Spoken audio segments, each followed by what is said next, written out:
আর এটাও জানি যে আমাদের মস্তিষ্ক এবং দূরদৃষ্টি আরও অনেক বড় কিছু করার ক্ষমতা রাখে। এই কোর্সের লক্ষ্য হল একটি একক কাজ শেষ করার মানসিকতা থেকে বেরিয়ে এসে ক্লায়েন্টের জন্য একজন অবিচ্ছেদ্য এবং অপরিহার্য কৌশলগত অংশীদার হয়ে ওঠা। এখানে কাজ শুধু একটি লোগো তৈরি করা নয়, ব্র্যান্ডের পুরো যাত্রাপথ ডিজাইন করা। এই ভিডিওতে আপনাকে স্বাগতম।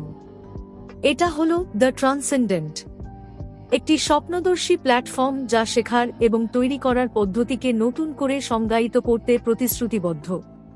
আমরা ব্র্যান্ডিংয়ের অসাধারণ শক্তিকে বুঝি। এটি শুধু একটি ডিজাইন ডিসিপ্লিন নয়, বরং উদ্ভাবন এবং সংযোগের ভাষা। এখানে সফল হতে আপনাকে বিশ্বের সেরা লোগো ডিজাইনার হতে হবে না। আপনি একজন নতুন শিক্ষার্থী বা অভিজ্ঞ পেশাদার যাই হন না কেন, এই কোর্সটি আপনার কৌশলগত চিন্তাভাবনাকে উন্নত করার জন্য তৈরি করা হয়েছে।